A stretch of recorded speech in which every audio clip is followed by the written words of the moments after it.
देवभक्ति और देशभक्ति थोड़ा अलग अलग दिखता है, इसलिए दो शब्द उपयोग में लाते हैं। लेकिन वास्तविकता यह है कि हमारे देश में, भारत में, ये दो अलग नहीं है।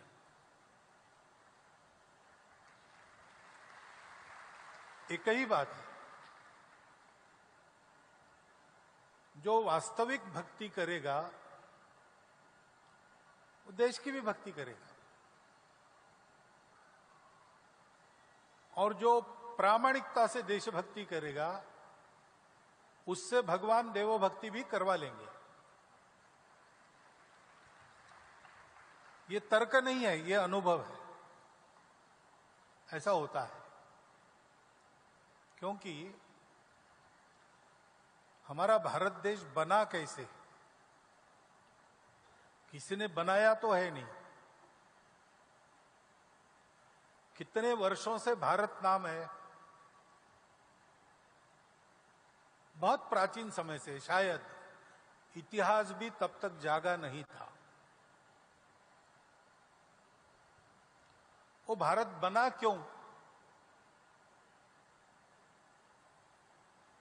इसीलिए बना।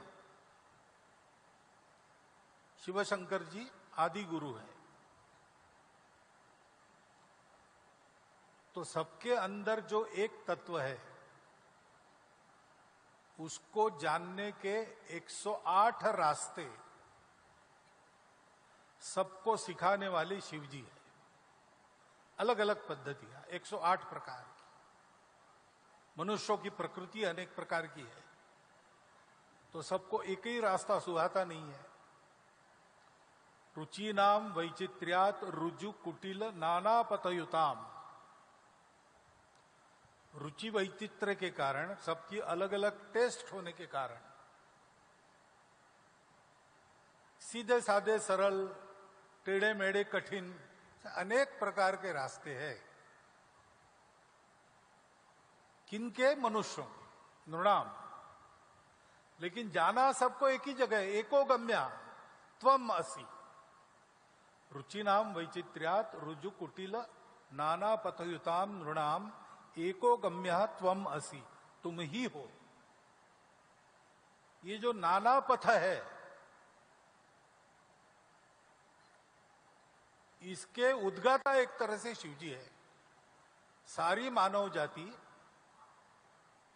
सत्य को पाकर उसका कल्याण हो, इसलिए तपस्या भारत में हुई है। और उस तपस्या का सार जो अंदर की वस्तु मिल जाती है, तो जानते हैं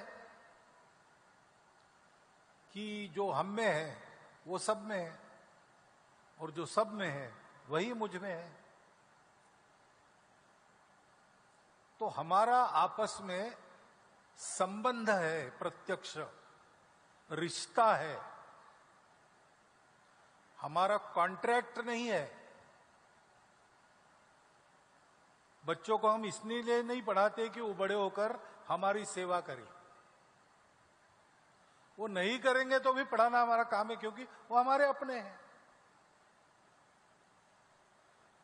ये जब बात है तब बच्चे भी बड़े होने के बाद सोचते हैं कि लाड़ प्यार से मुझे बढ़ाया, बड़ा किया, तो इनकी सेवा करना मेरा काम है।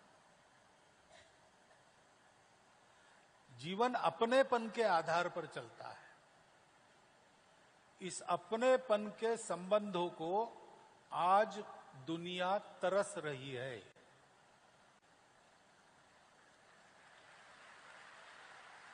क्योंकि 2000 वर्षों से जिस प्रभाव में दुनिया चली, वो प्रभाव अधूरी बात पर आधारित है। उसको ये जोड़ने वाला मालूम नहीं जो सबके अंदर है।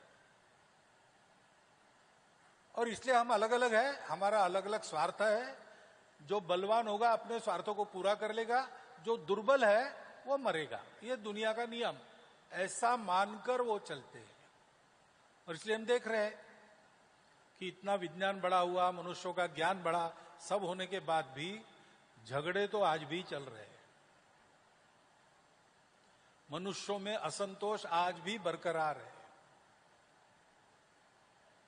आपस में कट्टरपन बहुत बढ़ता है, सुख सुविधाएं बहुत हो गई, संतोष नहीं है।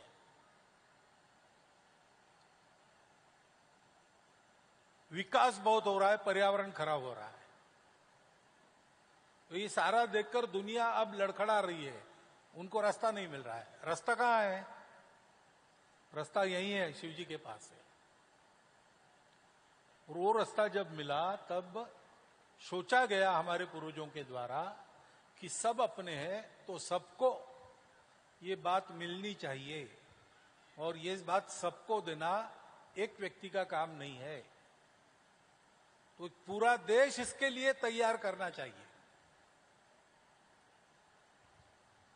इसलिए बहुत बड़ी मात्रा में गांव तक, जंगलों तक, झोपड़ी झोपड़ी तक हमारे पूर्वजों ने ज्ञान का प्रबोधन किया और पूरा एक देश ऐसे बनाया जिसका जीवन देख के दुनिया समझ जाए।